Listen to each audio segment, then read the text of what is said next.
Bonjour, alors nous voilà partis pour une troisième fois, j'ai bien écrit en haut 3 et plus précisément 3A.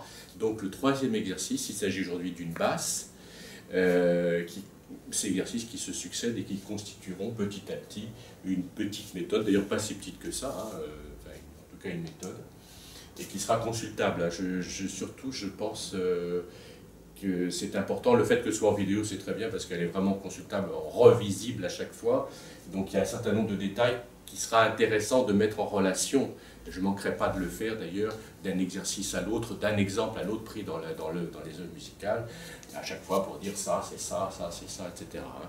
Voilà. Alors c'est parti pour un tour, voilà cette basse. Je fais la même chose, le même conseil, je le ferai à chaque fois. Je conseille à tout le monde de bien regarder ce tableau, de le recopier, d'interrompre la vidéo et d'essayer de réaliser ce texte. Voilà.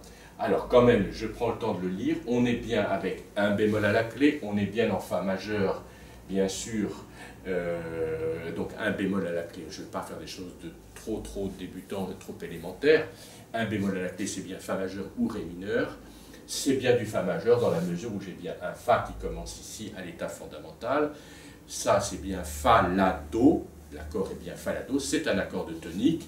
On finit aussi sur un Fa, ici c'est aussi un accord de tonique. Fa, La, Do, le Do est bécard, en aucun cas dièse, même s'il y a un petit dièse qui se balade ici, apparemment justement, dans un premier regard, sans analyse. Ça c'est déjà un petit emprunt à une autre tonalité, bien évidemment le relatif mineur, avec la sensible du relatif mineur, sensible tonique en Ré mineur, voilà, peu importe, mais on est bien en Fa, car on commence et on finit par l'accord de tonique Fa.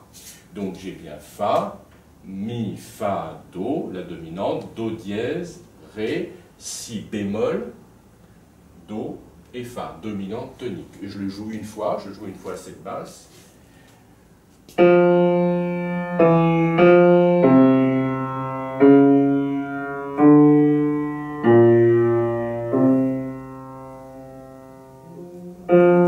Pardon, très grave. Voilà. Donc que chacun travaille ça. Voilà, alors maintenant, je vais écrire. Donc, je fais, comme d'habitude, j'écris un soprano. Je pense, étant donné que j'ai choisi d'écrire un texte assez court, qui fait 1, 2, 3, 4, 5 mesures, de ne pas le segmenter, je vais écrire un soprano directement pour tout. Alors, j'ai le choix, encore une fois, j'ai le choix ici de la première note. C'est un accord de Fa majeur. Je peux écrire Fa, ou La, ou Do. Eh bien, je vais prendre le La, la tierce, qui est la médiante du texte. Alors, évidemment, je le fais parce que c'est une note très chantante. C'est bien de ne pas dire. J'aurais pu partir sur Fa. Sur Fa et sur Do. Je ne peux pas dire que si on commençait comme ça, ce ne serait pas une mauvaise chose. Mais franchement, le La est beaucoup plus intéressant. Et surtout, il me fait appliquer une chose que nous avons déjà vue. Je la citerai peut-être encore une fois, et je finirai par arrêter de la citer après. Cet enchaînement, tonique, sensible, chiffré 6. Donc c'est bien, tonique, dominante, renversée, tonique et dominante à l'état fondamental. Voilà. Donc ici, j'ai bien contre une seconde descendante, la fameuse seconde descendante, le mouvement tonique sensible, j'ai bien la tierce ascendante. Voilà. Et bien sûr, j'ai le retour, c'est un aller-retour. Donc, voilà. Je crois que c'est très clair pour tout le monde. Je ne le réécris pas l'exemple en ut. En ut, c'est quand j'ai Do, Si, Do contre une partie supérieure qui fait Mi, Sol, Mi. Donc là, c'est bien la même chose que chacun s'y réfère. Nous l'avons déjà beaucoup dit.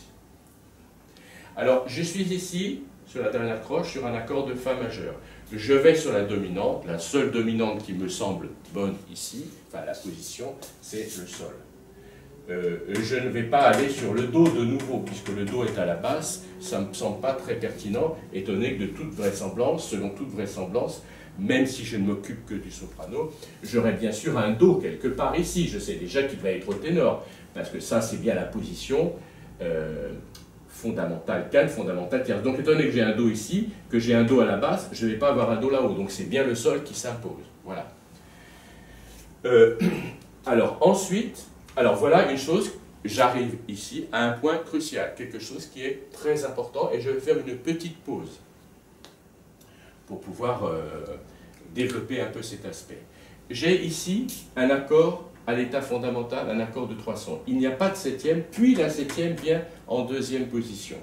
Or, ce qui m'intéresse de voir, c'est que je l'écris ici. Alors attention, j'invite tout le monde à être très attentif là-dessus.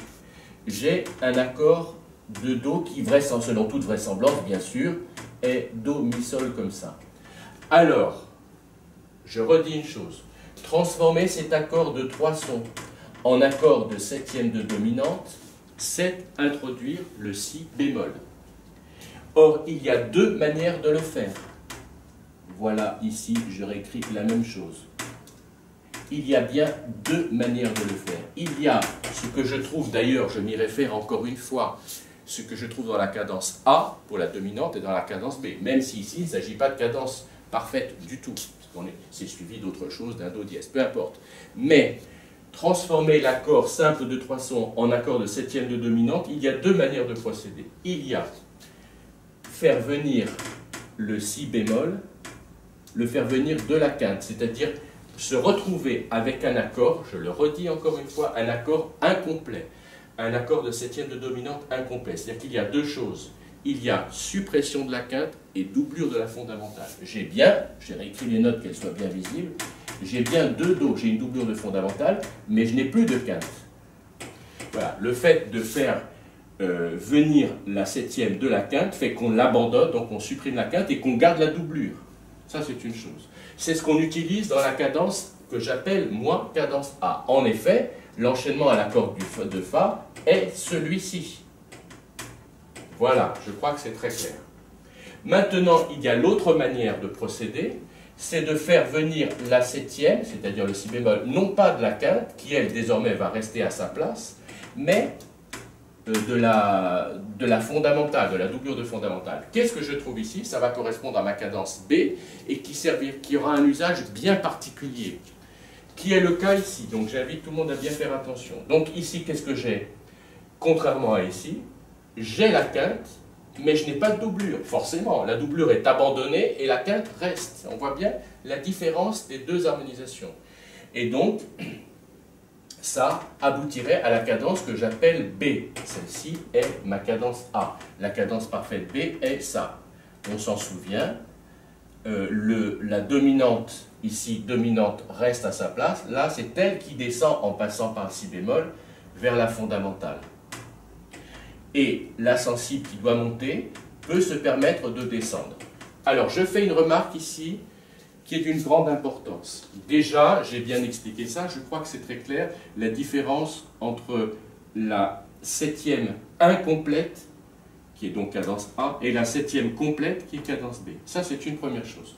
Mais deuxième chose, j'insiste beaucoup, c'est que la cadence, je veux dire la réalisation de l'accord de septième complet correspond particulièrement bien à l'enchaînement de la cadence qu'on appelle cadence rompue, c'est-à-dire l'enchaînement à l'accord du 6e degré. Ça est une dominante. Ici, la dominante va sur la tonique, tandis que ici, la dominante va sur le 6e degré. C'est l'enchaînement type cadence rompue. Donc le Do monte sur le Ré, et le Si bémol, en effet, descend sur La. Et les 2 notes supérieures descendent bon, le Sol va sur Fa, comme il le faisait déjà dans le contexte de l'accord de Fa, mais ici, ce Fa est la tierce de l'accord de Ré mineur, accord du 6e degré.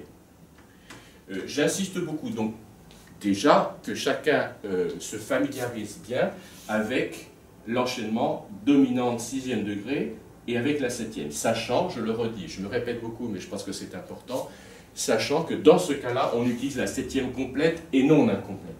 Attention. Eh bien, ça c'est une chose.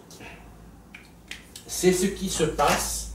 Alors regardons bien, hein, ça. C'est ce qui se passe d'ici à ici. Imaginons qu'il n'y ait pas cet accord-là. Je l'ignore totalement.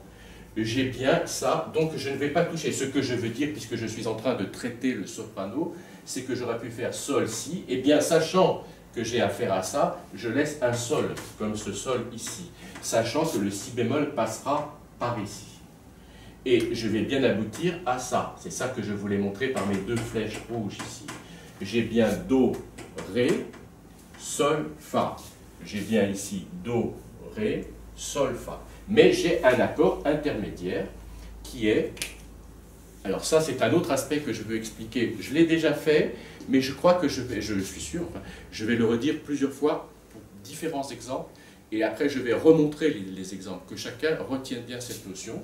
C'est que ici, c'est ça la notion dont je voulais parler, il y a non seulement un accord de Ré mineur, comme ici, qui est un simple, enfin simple, il est très bien, un accord du 6e degré de Ré mineur, mais cet accord du 6e degré de Ré mineur, j'écris bien qu'il s'agit d'un 6e degré, un 6e degré de Fa majeur. Il s'agit d'un accord de Ré mineur, mais c'est bien un 6e degré de la tonalité de Fa majeur dans laquelle on est. Et bien ici, il y a un emprunt. C'est-à-dire que ces deux accords-là, celui-ci non content d'être un 6e degré de Fa majeur, est en fait une tonique passagère de Ré mineur, et j'ai un enchaînement dominante tonique en Ré mineur. Mais c'est vraiment passager parce que je suis bien en Fa majeur, ça n'est qu'une toute petite parenthèse, une toute petite incursion dans le monde, si j'ose dire, de Ré mineur. Alors là, je vais avoir, de la même manière que ici, j'avais cet élément sensible tonique sous forme de croche, certes, sensible tonique Do La, je vais avoir de la même manière ici, La, Fa. On remarque bien, hein, je le mets en rouge ou en vert de manière à ce que ce soit individualisé. Je ne veux pas qu'il y ait trop d'indications non plus. Cet élément-là est le même ici. Voilà, sauf qu'ici, ce sont des noirs, là, ce sont des croches. J'espère être bien compris, je le redis. Là, je suis en Fa majeur. À la base, j'ai sensible tonique. Ici, je suis en Ré mineur, sensible tonique. J'ai contre la seconde ascendante la tierce descendante. De la même manière, la seconde ascendante, la tierce descendante. Voilà. Donc, voilà, déjà, c'est déjà pas mal. Je vais le jouer après, j'attends, je vais quand même finir le texte. On voit bien que cette ligne est assez cohérente. Il y a des petits éléments disjoints, comme les deux tierces ici, mais elle est assez conjointe. Donc voilà, ce soprano est tout à fait correct. Il n'y a pas de problème de quinte, évidemment. La seule quinte qui est ici, elle est obtenue certes par mouvement direct, c'est-à-dire par mouvement parallèle, mais enfin, la partie supérieure est conjointe, pas de problème. Donc je continue. Ici, j'ai un accord de Sol mineur, c'est-à-dire que c'est un Si bémol à la clé, un Si bémol à la basse, mes chiffres 6, donc c'est bien Sol, et j'ai bien Sol, Fa, c'est-à-dire les deux notes indiquées par le chiffrage. C'est bien la sixte et la quinte que j'écris ici. Hein. Sixte puis quinte. Voilà. Et tout naturellement, j'arrive à la sensible, Mi, qui est la sensible, qui va sur Fa, et j'ai une cadence parfaite, cadence type A. Donc il n'y a pas de problème. Et la septième qui est là passera dans les voies intermédiaires. Voilà, ça c'est déjà une première chose. Hein. Alors, je vais le jouer. Voilà. Je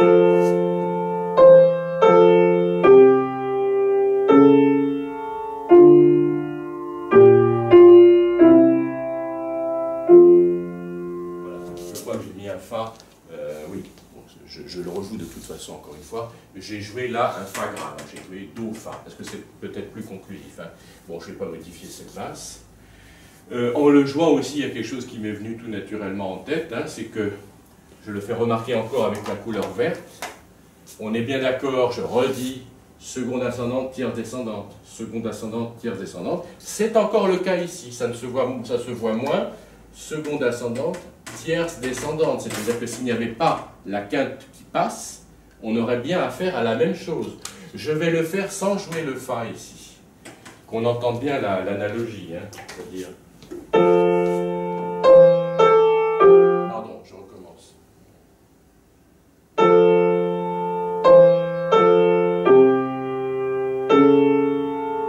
Et ici, Sol.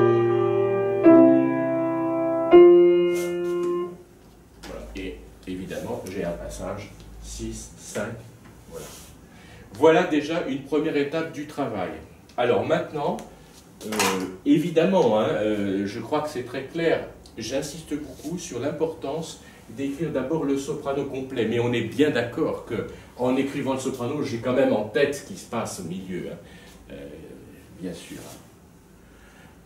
Donc ici, j'écris ma première réalisation, l'accord de tonique à l'état fondamental, position fermée avec tierce au soprano. Donc c'est bien cette position dont il s'agit. Encore une fois, elle, fondamentale quinte, fondamentale tierce. Je ne détaille pas trop la suite. Ici, j'ai bien sûr cet accord-là, Sol, Fa. On voit bien ici l'accord de sixte, Mi, Do, Sol, Do, c'est-à-dire doublure de sixte, la fameuse doublure de sixte, hein, qui est si courante dans l'accord. Rétablissement de l'accord, ici attention, on ne le voit pas, enfin c'est élémentaire cet aspect-là, mais le Do est bien ici, hein, c'est bien un Do qui se prolonge. D'ailleurs, je le referai peut-être, je proposerai peut-être une réécriture du texte débarrassé de toutes mes remarques, qu'il soit très clair. Il faut toujours avoir une lecture le plus claire possible, la plus claire possible, et il faut par conséquent bien écrire. Hein. Par exemple, ici, j'attire l'attention encore une fois, les deux croches sont plus serrées que les noires. Hein. Bon. Donc ici, je reviens à ce que je disais, on pouvait très bien avoir une blanche à la place des deux dos, hein, des deux dos noirs. C'était même mieux, c'est plus joli, c'est plus, ça donne aussi l'autonomie de la voix, hein, ça confère à la voix son autonomie. Ici, j'ai donc un accord qui est l'accord de dominante. Do, Do, Mi, Sol. Position fermée avec quinte au soprano. Et j'avais donc dit, c'est bien le cas ici, je l'écris, le Si bémol passe au ténor. Voilà. Je n'écris pas le bémol comme je l'ai écrit ici, il est à la clé bien sûr. Hein. Et j'arrive ici sur un Sol qui monte et un Si qui descend, c'est-à-dire que l'octave ici, cette octave-là, est bien obtenue par mouvement contraire. Voilà. Le Mi, lui, reste. Encore une fois, une blanche. Ça, ce sera volontiers une blanche. Voilà. Ici, j'arrive sur l'accord de Ré mineur, je l'ai ici. On voit bien à quel point cet accord-là est intermédiaire et on pourrait s'en passer, auquel cas on obtiendrait bien ça. Donc, j'ai bien Ré, La. Le La reste, bien sûr. Ré, La. Ré, Fa. Remarquons ici, la position est bien la même que celle-ci. Fondamentale quinte, fondamentale tierce. Et puis, j'arrive à quelque chose qui est très important, enfin, tout est important, je dis beaucoup c'est très important, mais parce qu'au stade où on est, et puis je crois que très longtemps d'ailleurs, tous les éléments sont importants. J'invite toujours à ne pas négliger, à ne rien négliger de ce qu'on fait. Eh bien, ici, alors je vais peut-être effacer ça pour avoir un peu de place. Bon, allez, je laisse, mais on réécrira après tout de manière très propre, sans... Ça c'est bien un accord du deuxième degré. Or, nous savons, je le redis, je l'avais fait dans un cours, je ne sais plus lequel, que l'accord du deuxième degré renversé précédant la cadence parfaite. Je redis, hein, l'accord du deuxième degré, c'est-à-dire ici un accord de Sol mineur. Hein. Sol mineur est bien deuxième degré de Fa majeur. L'accord du deuxième degré précédant cadence est un accord de sixte qui double sa basse, contrairement à tous les accords de sixte. Voyons ici, remarquons, revoyons encore une fois, les deux accords de sixte, il y en a deux ici. Il y en a un ici et un ici. Ces deux accords de sixte, comme je l'avais déjà montré, ici, doublent leur sixte. 6, 6, c'est la fameuse octave dont je parlais. Ici, Do, Do, c'est la sixte du Mi. Ici, La, c'est bien la sixte du Do dièse. Et bien, ici, contrairement à cette règle, je double la basse de l'accord renversé du deuxième degré précédent cadence. Ça fait partie des phrases qui sont longues à dire. Hein. Doubler la basse de l'accord du deuxième degré renversé qui précède la cadence. Donc ça veut dire que je vais avoir deux si bémol. Avoir deux sixtes, ça aurait été de mettre Sol, Sol, Sol, comme j'ai La, Do, Do. Eh bien non, je mets si bémol, si bémol. Si bémol forme octave, cette octave est obtenue par mouvement contraire. D'accord. Le Ré reste ici. Le Ré reste. Et j'arrive sur la dominante. Alors j'ai une petite remarque à faire qui est aussi évidemment d'une grande importance, hein, pour ne pas changer. Le Fa qui passe ici entraîne à cet endroit-là l'accord de Si bémol majeur. J'ai bien Si bémol, Ré, Fa, et c'est l'accord de Si bémol majeur, c'est-à-dire l'accord de sous-dominante j'écris un 4 comme ça, à l'état fondamental, ce qui justifie, c'est là qu'on comprend le pourquoi de la doublure de la basse de cet accord de si, c'est qu'en fait c'est la vraie fondamentale de l'accord de si bémol de sous-dominante, c'est ça, nous l'avions déjà vu.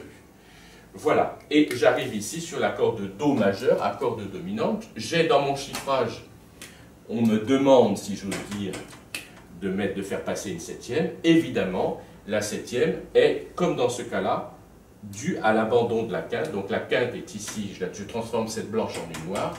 La quinte devient septième et descend sur la tierce de l'accord de tonique. Le Do reste Do. On voit bien ici, et encore une fois, je fais remarquer ça, les deux mouvements obligés, sensible tonique, septième, tierce de tonique. Hein. On a bien ces deux demi-tons qui s'attirent. Hein. C'est les deux demi-tons de la gamme de Fa majeur, Mi, Fa et Si bémol, La. Bon, voilà. Voilà, donc je vais le jouer. Je vais surtout, je vais jouer chaque voix. Je rejoue la basse une fois, ça fait pas de mal, on écoute bien.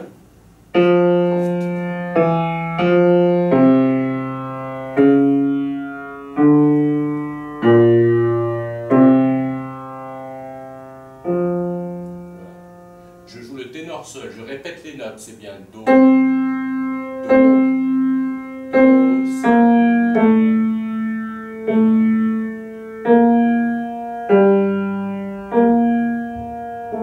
Voilà. Après ça, ce sera bien de transformer, comme j'ai déjà dit, le Do, il y a trois Do, hein, deux noirs et une croche, de transformer en une blanche liée à croche, enfin j'en reparlerai. Voilà ici, basse ténor.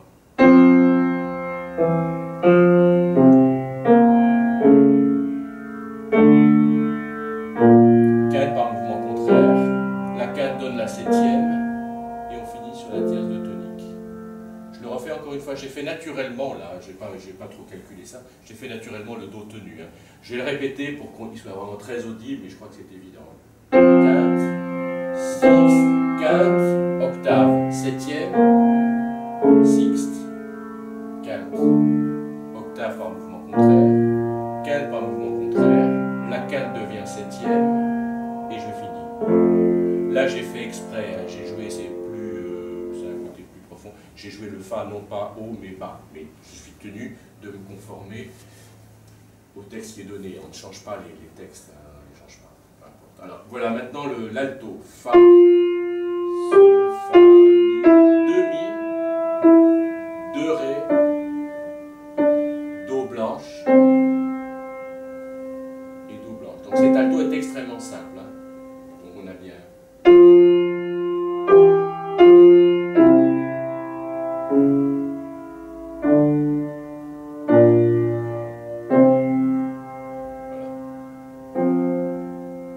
Le soprano, pas soprano, j'ai déjà fait. Je joue bien les quatre voix.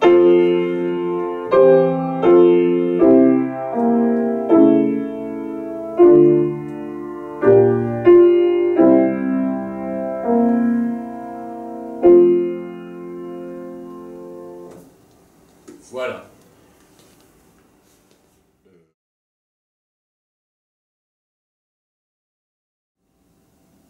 Alors nous voici maintenant dans la deuxième partie où je propose une deuxième basse, comme je l'avais déjà fait une fois précédente, dans une vidéo, je crois que c'était la première, quand il y avait une basse donnée en ut mineur, je me souviens, j'avais proposé dans un premier temps une basse et une deuxième basse légèrement plus complexe. C'est le cas ici, nous sommes toujours dans le même texte en Fa majeur, j'attire l'attention de tous qu'il s'agit exactement du même texte musical, les notes, hein, Fa, Mi, Fa, Do, Do dièse, etc. Et ici, il y a une note de passage, c'est la seule différence, hein, qui ne change donc rien à l'affaire, hein. Ré, Do, Si, voilà.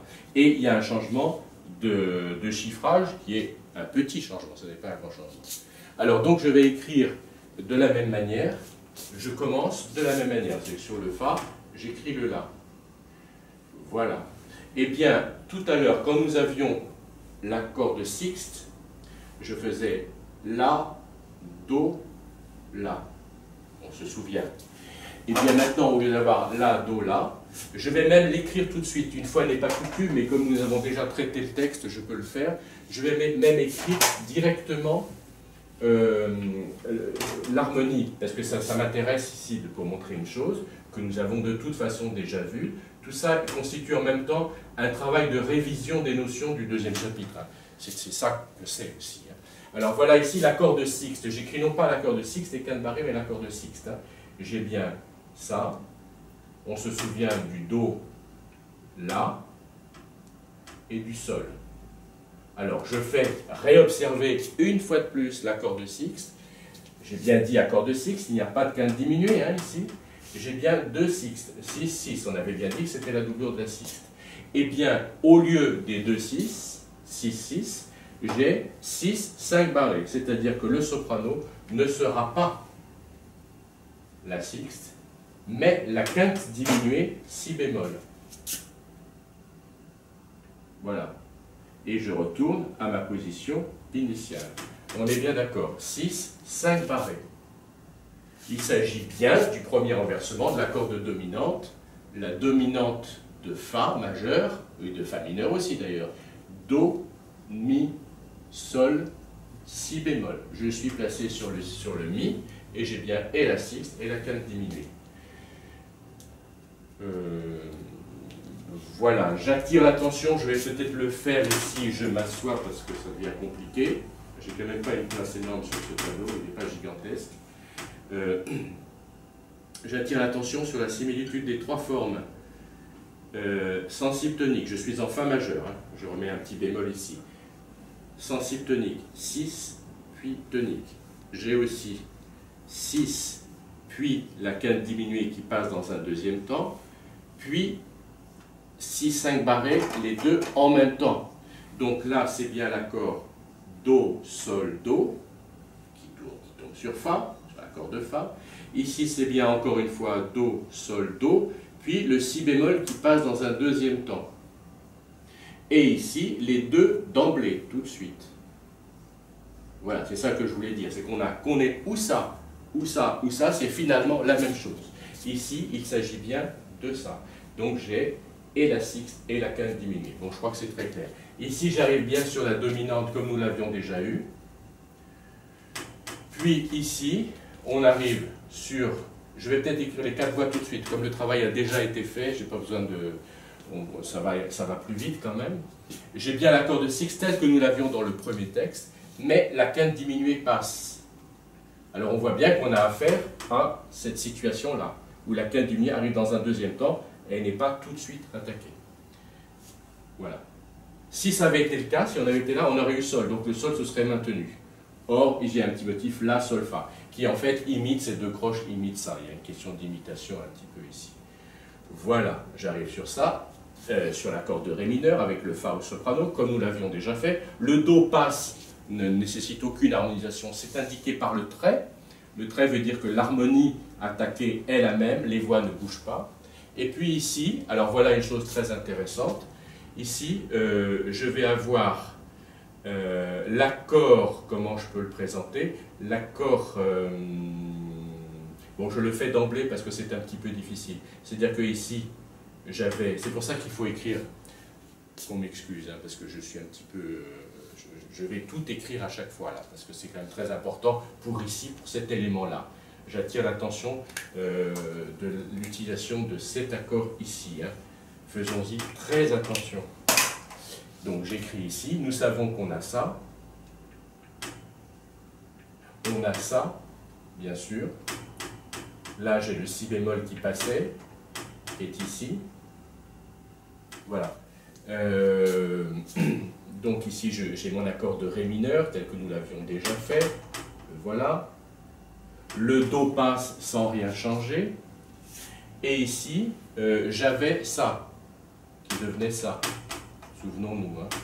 Or, ce qui m'intéresse de montrer, c'est que, je l'avais bien montré, mais je le remontre, c'est qu'à ce stade-là, j'avais 6, puis 5.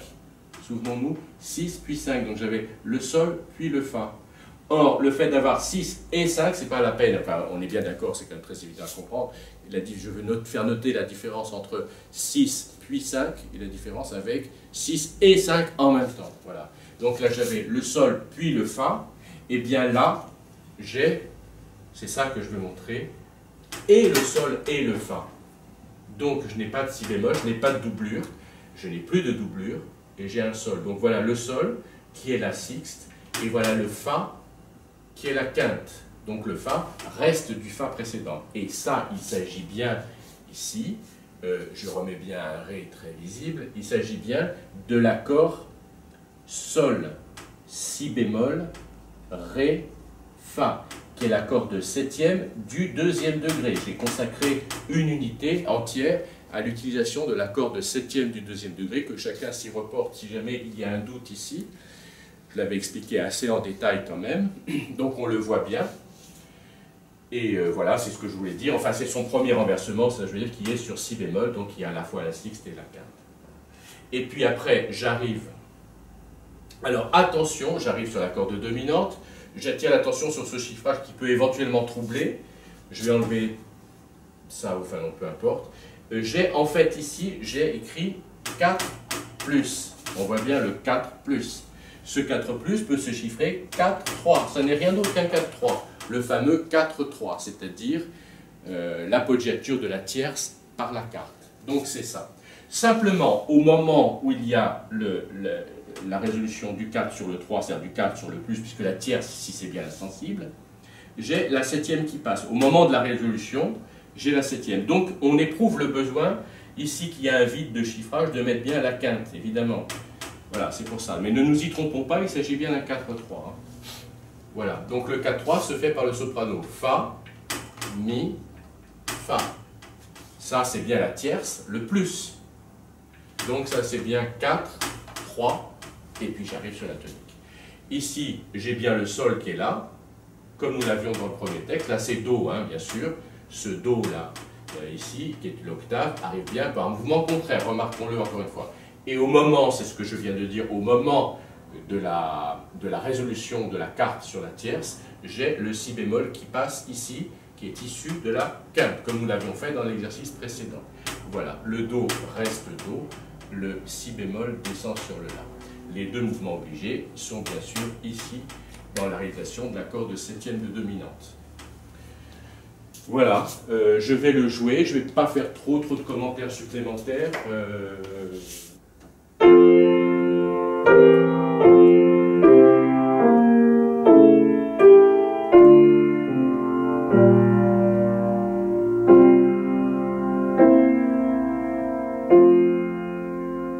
Voilà. Bien. Si j'ose dire, ce sera tout pour ça. Ce texte, je l'ai écrit très concis, il est petit, donc c'est facile de s'y retrouver, de le refaire, etc. Je voulais simplement dire que souvent, je propose, j'attire l'attention ici, souvent je propose aux étudiants, quand on travaille, y compris, et peut-être surtout sur des petites séquences, j'ai l'habitude de donner de toutes petites séquences plus petites que celle-ci. Par exemple, on peut ne travailler que ça, c'est déjà très bien. J'ai coutume de donner toujours une version majeure, une version mineure. Par exemple, le début, je le montre, le tout début, c'est-à-dire les deux premières. La première mesure plus un temps serait ça en mineur. Je rejoue majeur, c'est bien. On est bien d'accord. Mineur. Voilà, donc ça c'est tout à fait bien. Je conseille de le faire. Mais attention ici, c'est ça que je voulais dire, c'est que attention ici, ça n'est pas transposable. Le mot transposer n'est pas bon, hein, parce que la transposition, c'est pas changer de mode. Hein. Transposer, c'est garder un texte identique dans un autre ton, mais justement pas dans un autre monde, hein, dans un autre mode. Pardon. Donc, il ne s'agit pas de transposer, mais de jouer en mineur, de réécrire en mineur, ça n'a pas de nom, donc. Hein. Eh bien ça n'est pas possible parce que cet accord en mineur n'existe pas. Il n'y a pas de possibilité de modulation ou d'emprunt à un relatif mineur qui n'existe pas puisque nous sommes déjà en mineur. Voilà, ça je voulais le dire, j'en profite. Autrement dit, mon propos est que à peu près tout, et on peut tout adapter du majeur au mineur ou du mineur au majeur, mais pas vraiment tout. Quand il y a une modulation ou un emprunt au relatif mineur, je me répète, ça n'est pas possible, bien sûr. Et inversement, un texte mineur qui module au relatif majeur n'est pas adaptable en majeur, bien sûr, puisque quand on est en majeur, je ne vais pas avoir de relatif majeur, il n'y en a pas, on est déjà en majeur. Voilà, ça j'y tenais. Alors, après coup, là, ici, je vais proposer, ça sera la fin de cette séquence, la réécriture avec les valeurs tenues, voilà, et avoir un beau tableau bien propre et bien clair. Voilà, alors ici j'ai réécrit le texte. Bon, ça ne change rien, mais je voulais simplement montrer qu'on peut le faire, que c'est bien de le faire. C'est pas systématique, hein, les notes répétées peuvent être très bien aussi. J'ai pas dit qu'il fallait systématiquement utiliser les valeurs longues, pas du tout. Mais enfin, c'est bien d'avoir quelques valeurs longues. Et puis aussi, il faut se mettre dans la peau, si j'ose dire, de celui qui va chanter, du petit ensemble vocal ou du chœur, enfin, qui chante ça. Ça, chanter, je pense que c'est très beau. Hein. Ou du quatuor à cordes, un petit ensemble de cordes, ou du quatuor à cordes. Et par exemple, pour l'alto, je parle du violon alto, enfin on ne dit pas violon alto, mais enfin je parle pas de la... Je parle de l'instrument qui chante le ténor. Le fait d'avoir ça, c'est très bien. Ça lui donne vraiment une autonomie, sa différenciation rythmique lui donne une autonomie. On a plus encore la sensation de l'horizontalité à laquelle je tiens tant et à laquelle j'invite tout le monde à s'attacher, à s'intéresser. L'aspect purement vertical dans la maîtrise de l'écriture n'est pas une bonne chose. Il y a un aspect vertical, bien sûr, mais l'aspect horizontal compte beaucoup. Et l'autonomie rythmique des voix accentue cet aspect. On peut remarquer ici la beauté, si j'ose dire, enfin le mot est fort évidemment, mais enfin l'harmonie, enfin l'équilibre, je veux dire, de la voix d'alto. Fa, Sol, Fa, Mi, Ré, Do. Hein. C'est-à-dire des valeurs longues, hein. On a bien ça.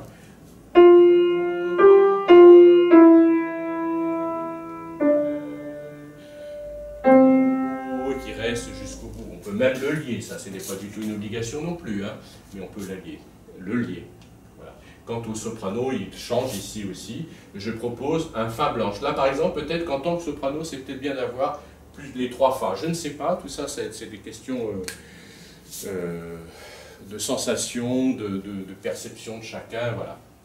C'est ce qui fait aussi l'intérêt de la composition musicale, c'est qu'effectivement, un compositeur va mettre 3 Fa au lieu d'un Fa, bon, peu importe.